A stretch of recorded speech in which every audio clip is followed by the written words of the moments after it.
again, and again, and again. Right hand by Klitschko, down goes Bird. There's another knockdown for Bird as Klitschko is completely dominating him. And that's the end of the fight as Bird's face is a bloody mask, leaving himself exposed as he knocks Brock down with a right hand. Knockout win for Klitschko in the 7th round. Boom! That's what heavyweights are supposed to do. After sustained punishment for the first 5 rounds, Klitschko knocked Rockman down in round 6, and the end was in sight. He gets Hay against the ropes and lands a left and a right. And Vladimir is hurting him with every punch at this moment. Now there's another knockdown. 2 knockdowns in this round. And there's the 3rd knockdown of the round and the 4th knockdown of the fight. Klitschko would cruise to a unanimous decision victory, his 15th consecutive successful title defense.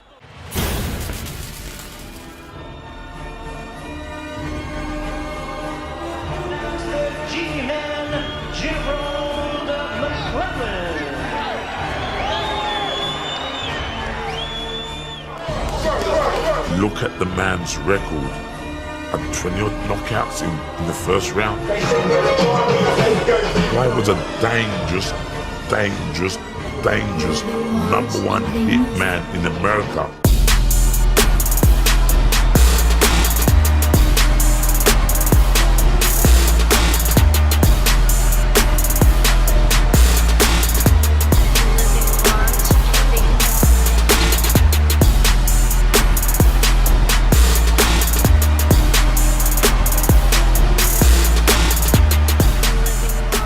American writer that I was reading this week rates you as the number 2 in the world pound for pound.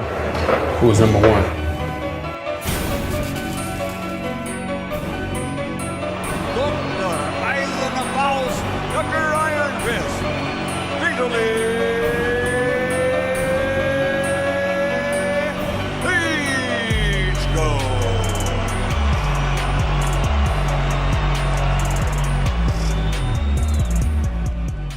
Vitali was the aggressor, taking Lewis apart with precise, sharp punches. His assertiveness on offense appeared to startle the heavily favored champion. Hard right hand by Klitschko, best punch of the round. Another little right hand inside by Vitali. Hard right hand landed by Klitschko, Lewis holds on. Lewis momentarily stunned by the little left. Big left hand by Klitschko. They trade big right hands. Lewis gets the worst of it.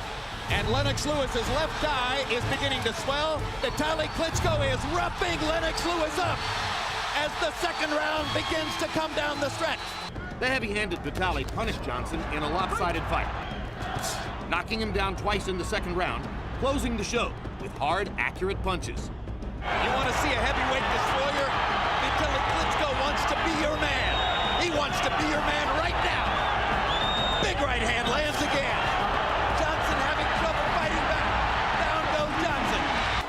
But Klitschko lands a big right hand shot. Williams' hands drop. Still a minute to go in the round. Here at ringside, you can hear the thud of Klitschko's punches. Vitali's got a chance for a 1st round KO here. Down goes Williams. Left hook by Klitschko, floors Williams. That was about a 3-inch left hook. That was stunning. The outcome never in doubt. Vitali outmuscled Williams, landing clean, flush shots throughout the fight. And in round 8, with an arsenal of precise and gut-wrenching punches, Vitali ended the fight in beautiful knockout fashion. That's it. He gets rid of Danny Williams too. Blood coming now from the nostrils of Chris Arreola. By the middle rounds, Areola's face was a bloody mess. Vitali continued imposing his will, nullifying Areola's best assets, utilizing his own skills to dominate. How long can he go on taking this kind of punishment? After 10 one-sided rounds, Areola's corner threw in the towel. With the victory, Vitali Klitschko retained his share of the heavyweight title and further cemented himself as a staple alongside his brother.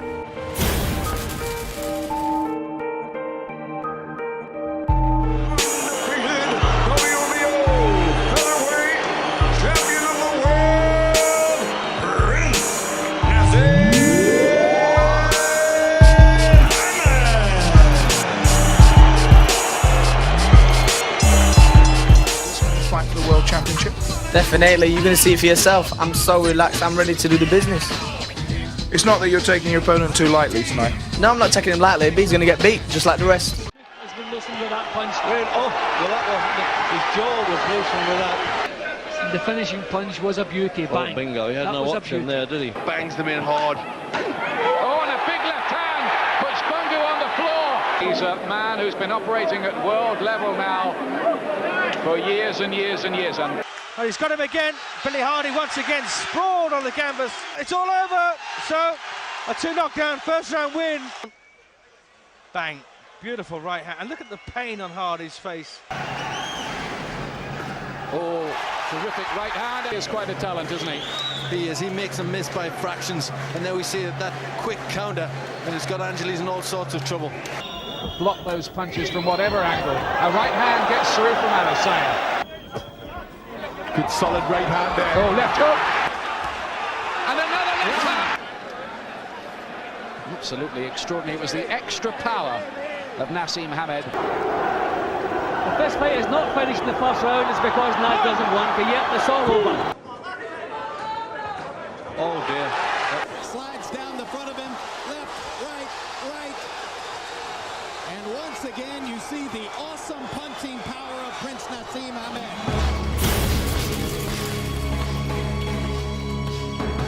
You talk about desire. You talk about doing anything to win. That was Rocky Marciano. Tough as a rock. He was very well named. He would wear you down.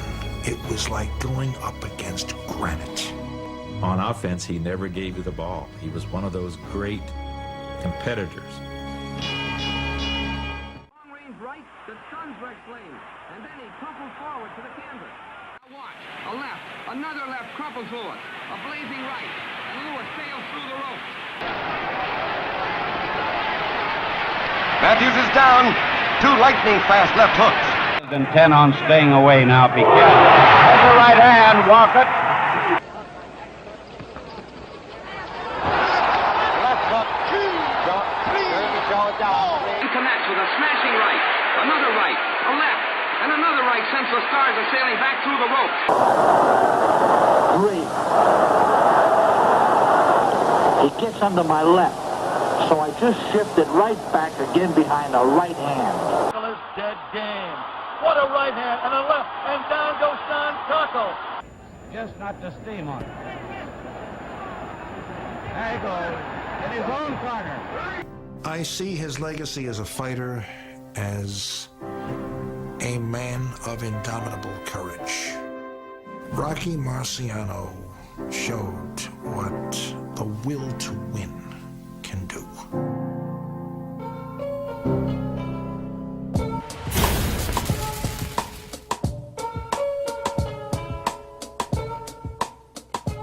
The most vicious. They call them Manos de Piedra. And that name, Manos de Piedra, is true. Hands of stone. Every punch that he hit me with felt like bricks. Stone, rocks. He was a born fighter. A warrior. Some called him a savage. To his people, he was a hero.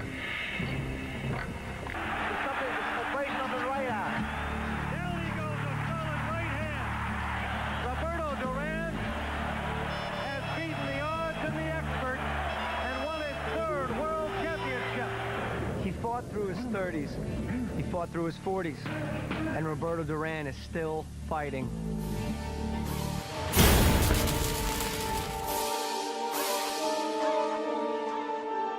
You've seen great punchers. I've seen Bobby Foster. I've seen Sandy Sadler. I've seen Joe Frazier at their best. The best one-punch fighter, the one greatest punch I have ever seen, is owned by a man named Ernie Shavers.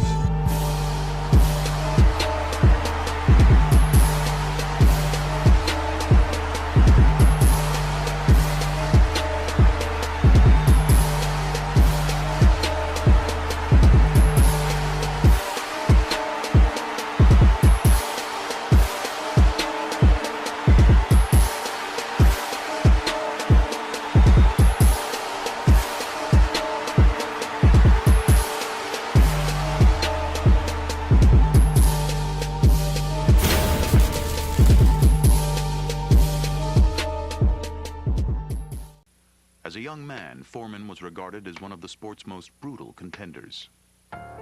He's not normal. He was never normal. Frazier has never taken this kind of punishment. And it goes down at the bell. When he hit Joe Frazier, I thought the world was coming to an end. That George Foreman intimidated the hell out of a lot of opponents. He would just come in, growl, throw punches, and go home. George was once as feral a figure or as demonic a figure as Mike Tyson. Easy. George was kind of a freak. George was unusual. George was one of a kind.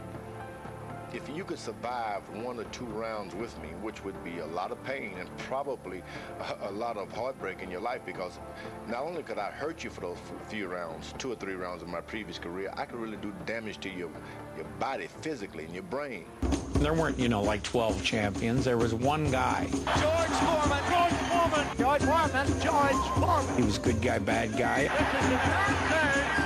I'm heavyweight champ of the world. All of the skeletons, they're out of the closet.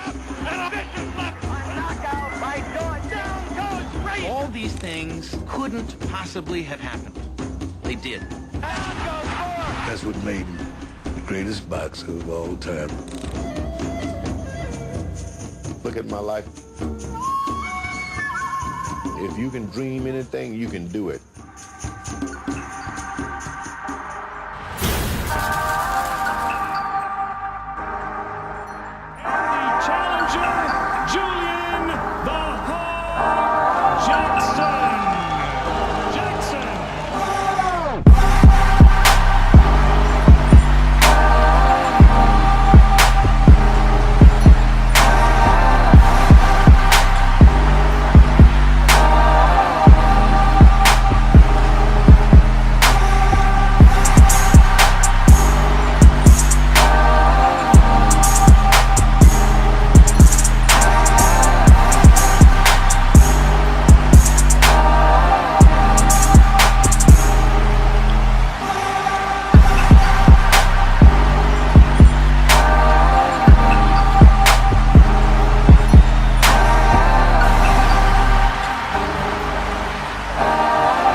Pound for pound, some critics would say that, you're probably one of the strongest punchers in the history of boxing.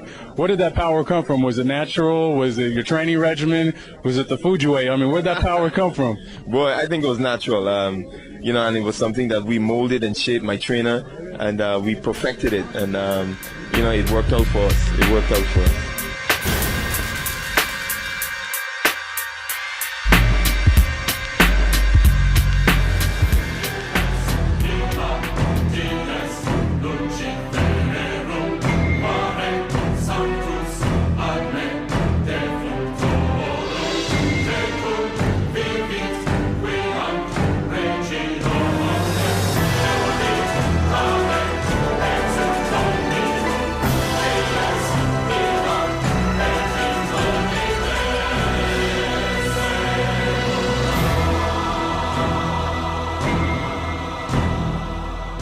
This man was a killer.